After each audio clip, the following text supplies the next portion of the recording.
We heard a lot from CBC over the last few months that there was big problems, big doubts in his leadership. Does this put those questions to bed? I think for sane people it does.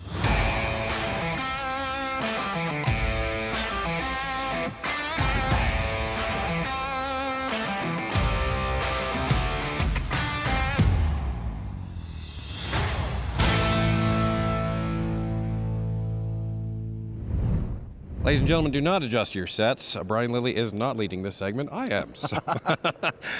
Brian Lilley, thanks for joining us here at the convention. I'm jealous of your hat. Thanks for having me. Well, the store I got it from is actually just downstairs. I know. I bought a hat there when I was in town for Stampede, but it's at the in-laws place in Saskatoon. So, it's like, do I go buy another hat? And then do I carry it back in my carry-on? No, you'll wear it back, Brian. That's what I do. So, anyway, so we're on day 3 of the convention. You saw Pierre Poilievre's speech. What'd you think? I thought it was a very well-done speech. He hit the right tone. He talked about issues that matter to the Conservative voting coalition, which is different than the Liberal voting coalition. I think that he talked about the issues that relate to Donald Trump without standing there and bashing Donald Trump. We don't need another politician doing that. He talked about the trade issues, the affordability issues, the jobs issues. And I talked to his staff afterwards, and I was like, is that the first time he's mentioned Valentina speaking? And they said yes. So, that was a very moving moment. You could see him get choked up. You could see him get choked up talking about his son Cruz drawing the little Spider-Man mask. That was a very cute story. I remember when my kids were young and traveling, and it's when they get older they don't miss it, but and they don't draw you Spider-Man pictures anymore. This is true.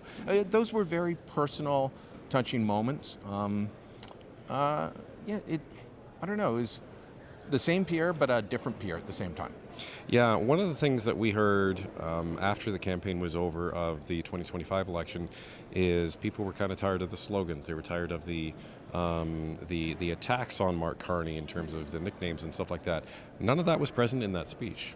Yeah, and less alliteration. He's, even when he's not doing slogans, sometimes it's the plumbers and the police officer, the waitress and the welder. He's like, okay, tone that stuff down a bit.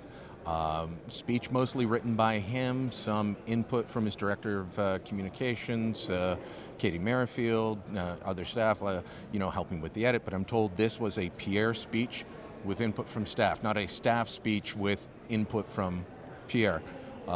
Stephen Harper used to have his speeches written by staff and then rewritten by Stephen Harper over and over again until the moment he actually started delivering the remarks. So that was a very personal speech. How it felt for me and what I was told. How it was crafted was very personal. And that all led to a confidence vote, and that ended up being 87.4%.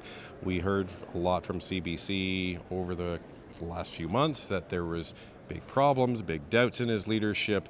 Does this put those questions to bed? I think for sane people it does, but why are you watching CBC? You know how I get CBC now? When folks like you and CBC Watcher on X and others clip it and post it on social media, because watching it is painful, and they're detached from reality is my view. I think it should for most people. He has the support of his party. You keep having folks say, but the voting public hates him. Okay, let's look at the last few polls. 38%, 39%, 40%. That's not public hate, and the Liberals are just a few. So the latest post-media poll conducted for us by Leger is the widest gap, 47 to 38. That's a 9-point gap. Is Leger an outlier or start of a trend? We don't know. Mm-hmm. Abacus came out. It's a 4-point gap. Innovation came out, and that was only a true 3-point gap, too. So. Oh, I hadn't seen Innovation yet. So these are not insurmountable leads. It's not like Mark Carney is polling at 57%. My warning to the Liberals is the same warning I had for the Conservatives when they were at 20%.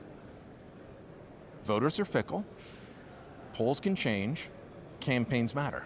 Yeah. If you've been at this long enough, you should know all those things. And I keep seeing folks in the media say, no, it's, Mark Carney's wrapped it up.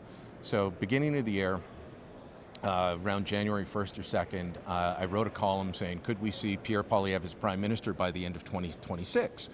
Stop laughing. No one thought that he wouldn't be Prime Minister a year ago today. January 6th happened and everything changed. So, events, dear boy, events, as they say. Pierre could win. Mark Carney, I think he's setting the table for a spring election. Not saying he's going, but he's making it so he can. What happens if something pops up in the election campaign? Well, I covered Paul Martin's 2 elections where he was supposed to win the biggest majority ever. The Juggernaut, that was the name of a book by a certain Toronto Star writer. He never got his Juggernaut. Mm-hmm. So, best laid plans of mice and men. Politicians and their advisors need to learn to be humble. Indeed.